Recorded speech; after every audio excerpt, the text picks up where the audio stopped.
Coming your way on today's show, some Golden State Warriors Media Day takeaways as Warriors training camp starts today. So with that, Dubs basketball coming your way right around the corner, and we're about to have an uptick with our coverage. So if you're excited for the Warriors season, I want you to hit that thumbs up icon and like the video.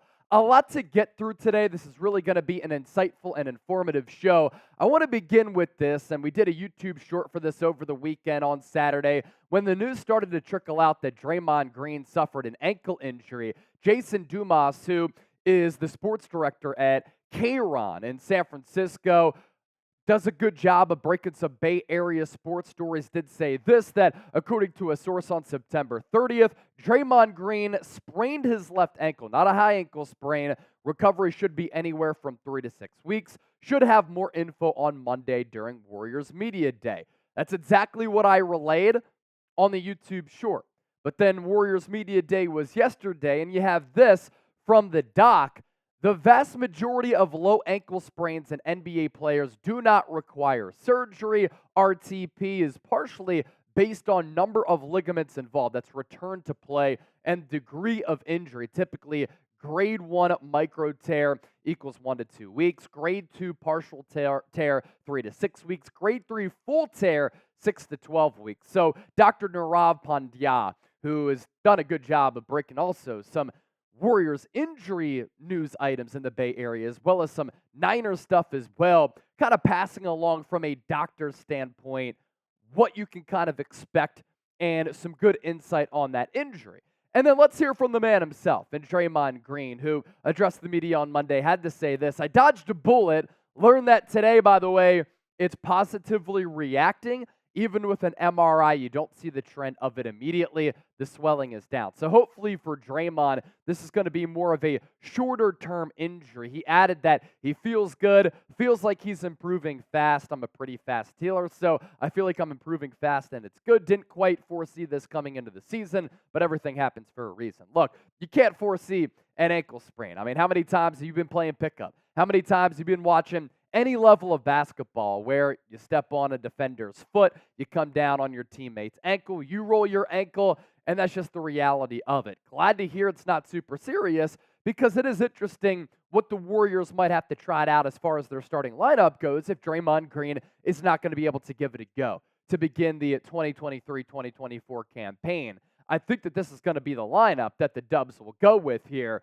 and there won't really be much of a debate any longer as to whether or not Chris Paul is going to be in that starting five, because if Draymond is out, he's the next man up. You're going to have a backcourt of Chris Paul, Steph Curry, dual ball handlers there, a couple of really good defensive wings who can give you some offensive output, obviously, and Klay Thompson, Andrew Wiggins. And then you don't have to worry about the size concerns of Kevon Looney not being in that starting five and Draymond Green playing the five if Draymond is out. If Draymond can come back, I think that Looney comes out, Draymond goes in, and we continue to see potentially Chris Paul in that starting lineup. But I also think that some people are making too much of this starting five. Like, I think that Steve Kerr kind of likes having a versatile, open-minded approach to this where they can sprinkle in some different starting lineups all throughout the season. More from Anthony Slater here on the Warriors injury front. 2 official injury updates for the Dubs. Left ankle sprain for Draymond, reevaluated in 2 weeks. And then on top of that, Cory Joseph, lower back lumbar strain, reevaluated in 2 weeks as well. So you take a hit as far as your depth goes in the backcourt, good defender in Cory Joseph, and then obviously in that front court with one of your team leaders and a very good defensive player in Draymond Green. So with that, let's talk some basketball here. Who you got? W for the Warriors, S for Suns. It's been a little while since we've been able to pose that question. Opening night going to be here in a blink. Get those predictions in right now. And you already know we're going to continue to chop it up and give you some great Warriors content right here on the channel. So make sure you hit that subscribe button as you venture down into the comment section. You should also venture over to Prize Picks, up to a $100 deposit match at prizepicks.com/CLNS. But make sure you use the promo code CLNS for that deal to apply. It's the largest independently run daily fantasy sports app in North America, and it's daily fantasy sports made easy. Their more or less game adds a lot of excitement to game day, and you have an opportunity to show off your basketball intellect. So producer Jack and I, we got together, and we like this three-player entry here where we go more for Steph Curry, 28.9 points per game this season. We're going to go a little bit less for Klay Thompson, 3-point field goals made per game. I like that 4 number there. And then Kevon Looney, less than 9.1 rebounds. The reason for Looney in particular here, he's only averaged more than 9 boards once in his entire career. That was last year. I think it reverts down to the mean, especially if he isn't getting as much playing time with the acquisition of Chris Paul. I think that you could kind of go either way here with the Klay Thompson more 4.2 threes made per game, but I kind of like that 4 number. So play those daily fantasy sports options with their more or less game. Easy and exciting daily fantasy. prizepicks.com/CLNS. Promo code CLNS. You see the example of the picks that we're rolling with the Dubs going into the season. Get your picks in right now. As for what we're getting into right now here on Golden State Warriors today, we segue to our Media Day takeaways. The Dubs open up the floor for the media on Monday, and there's certainly a lot to get to. Let's set the foundation by taking a look, though, first at the Warriors training camp roster. A lot of you are very familiar with some of the marquee players on this team, but how about some of the other players who are competing for spots? The 13th, 14th, 15th man, the two-ways, who's going to drop back and forth between the G League, the NBA level, and this is the roster here. The first one that we filtered through, all of the very well-known players. And then obviously some well-known ones here. You have Moses Moody, Brandin Podziemski, who you took in the first round. Cory Joseph is hurt right now. Kendrick Davis, Rodney McGruder, who the Dubs signed last week. We covered that here on the show. Donovan Williams, Rudy Gay, who the Dubs also added to the team last week. Javon Johnson, Trace Jackson Davis, the second-round pick. And then our son, Dario Saric. The Warriors' two-way contracts here. Lester Quinones, Jerome Robinson, and Usman Garuba.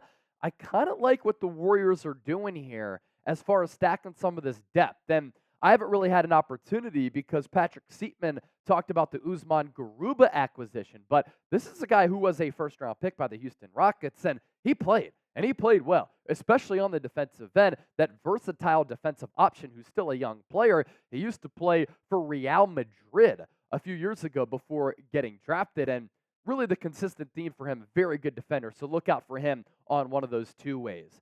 Basketball is in the air. It's a beautiful scent. It's a beautiful sound. It's a beautiful feeling because Steph Curry is about to be pulling up from 30 and dropping a triple right in your eye hole. Anthony Slater with some more info from Warriors Media Day. Gary Payton II said he feels good physically entering the season, ready to play 82 games. That's awesome. As it compares to last year, he only played, 15 games. So night and day, you get him. You get a guy who 2 years ago for this Warriors team en route to the NBA championship, when Steph Curry won Finals MVP over the Boston Celtics, he was integral as a defensive presence and a guy who had that corner three, but his athleticism to throw down some dunks, especially on some of those backdoor cuts, alley-oop threat.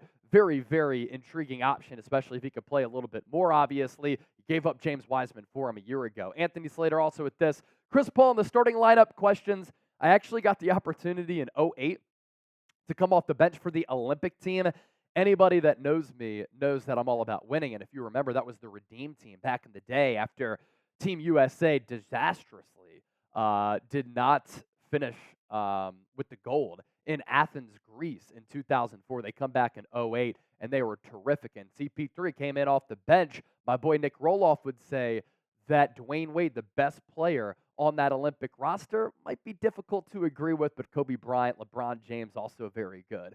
Draymond on adding a big, because I know that Warriors fans want to, of course, address this issue. They said we didn't have enough size in 2022. Yeah, what happened? We won. I've been told I wasn't the right size forever, and I've won. In saying that, I'm not totally against adding another big. Would be a big benefit to us, would it? Yeah, I don't see it hurting us. I think it could add a benefit. The Lakers are huge. That's who we lost to. Doesn't mean we're necessarily going to lose again if we don't get the size, but it may help. I mean, what have I said all offseason? Like, the teams that are in front of you in the West right now, in my opinion, when it comes down to a playoff series, and maybe you want to put in the Sacramento Kings in there as well, but the Lakers, size, athleticism, length, gave you issues. Denver Nuggets, you're going to have to take down Nikola Jokic. Who's going to be able to stop Penn? You have Aaron Gordon, who has some size as well. So I've always been a proponent. I've been with the fans, Dub Nation, stand up, show out, what up, that it's very important and smart for Golden State to add some size. Maybe that's something that they do, maybe in the lead up to the NBA trade deadline, or they see how the first couple of weeks of the season go. Saric, Looney, Draymond, Usman Garuba, if he makes the team, and then you kind of go and calculate from there. Klay Thompson entering the final year of his contract, by the way. So too is Steve Kerr. I know Ali Barefoot and Jack talked about that on the video that went out over the weekend. Go back and check that out. Barefoot's been crushing. But Klay on his extension, because Steve Kerr's like, yeah, I'm kind of content with this being the final year. Klay said, I think it's possible I sign an extension soon. And if not, life is still great. Like, I'm still playing basketball, 13th year in the NBA. So I have no complaints. Whatever the future has in store, like I've done so many great things in this uniform, and I know there are many more memories to create. Whatever happens, life is great. I can't complain. I've had an incredible run here, and I look forward to making more great memories with the guys. He seems so sure that he's not going anywhere else outside of the Bay. Like, he's staying with the Golden State Warriors. He's even said, like, that's the only team I want to play for. I don't want to play for anybody else. And life is good for Klay Thompson. My man has a boat. He takes it out onto the water. Sometimes he'll swim across the bay in that jumpsuit. Like, he likes being in the Bay Area. And when you're playing alongside Steph Curry, Draymond Green, and you have all those championships, life's pretty damn dandy. Let's end with this little nugget here. Always like to sprinkle a little nugget on you as we round out the show, because that's what we do here on the channel. Anthony Slater with another one, hashtag DJ Khaled. The Warriors never entered the Jrue Holiday conversation. They've been firm the past few days that they're comfortable with their current group entering camp. Of note, 2024 first-rounder has now bounced from Memphis to Boston to Portland. It's a top 4 protected pick. So that is a little bit of a note as well. We talked about Jrue Holiday here on the show. He goes to the Boston Celtics. At least he isn't in the Western Conference. Would you have traded for Jrue Holiday? We'll round out with that. Give me a T for trade, P for pass. Thanks to all of you for supporting the show, and don't forget to subscribe.